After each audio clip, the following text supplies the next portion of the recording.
Hey guys, it's Gabby and Gabby's Garden. Today we're in the kitchen and I'm going to show you how I pickle my okra. First of all, this is what you're going to need. This is what I use. Everybody has their own recipe and does it different, but today I'm going to show you what I do. Okay, so I've got my mixture going already. It's already ready to use. I am just sterilizing the mason jars, which I just pulled my last one out, and they're all right here. This is the okra we're going to be using. I'm going to do red, burgundy, and green okra, which is what most of y'all are familiar with. Alright, so let's get started. Let's see if I can pop that up. Okay. So, just finished sterilizing my jars. They're a little hot. What I'm going to do first is put my okra in my jar. I'm using the big mason jars. You're used to seeing the little ones, I'm sure, but I like double stacking them.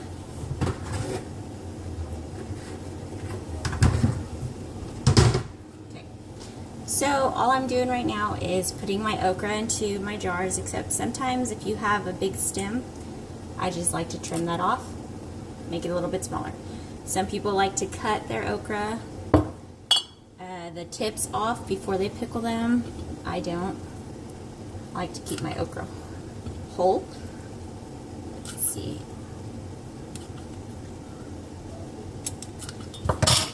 So I'm just going to place them in my jars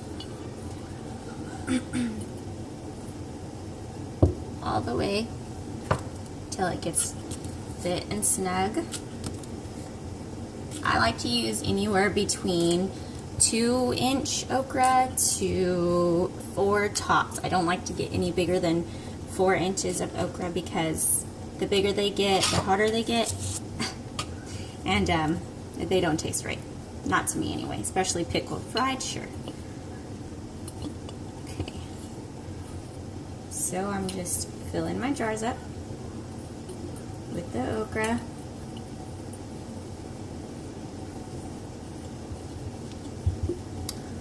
Sometimes you'll have to just play with them to get them to all fit. You don't want them to where they're so tight the mixture's not going to be able to get through it.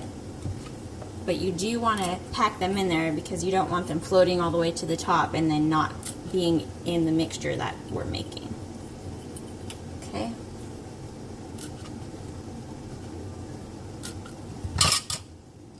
So all I'm going to do is continue putting okra in my jar, and I will be right back. Okay, so my okra is all the way to the top. You can see it's kind of one layer and then two. After I get my okra in my jar, I'm going to add my mustard seed and my dill weed. A lot of people use garlic. They actually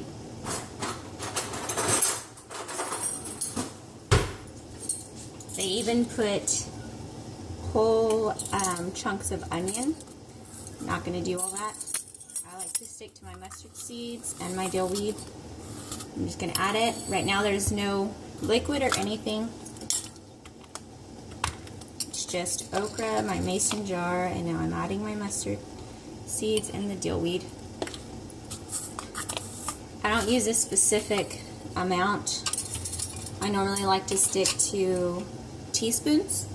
Sometimes I'll do 1.5 of mustard and then just 1 of the dill weed, but the more you play around with it, the more you'll know how much flavor you want. Okay.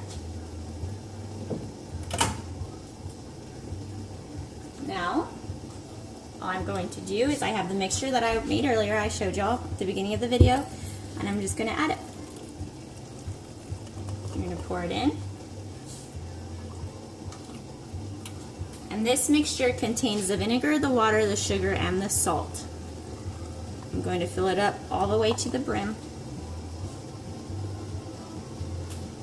Not this top, but this top. Just like that. Okay, so we're going to get our tops. which of course you need to write your date on it so that you know.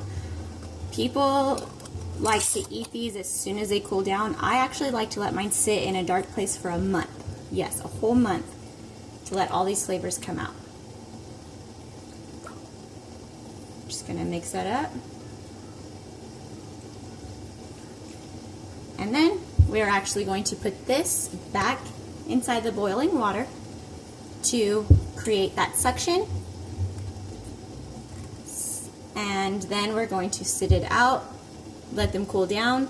You'll know when they're cool because you'll hear them pop. And then stick those babies in your cupboard, let them hide away in the dark for a month is my preference. It's up to you. And thanks for watching Gabby and Gabby's Garden.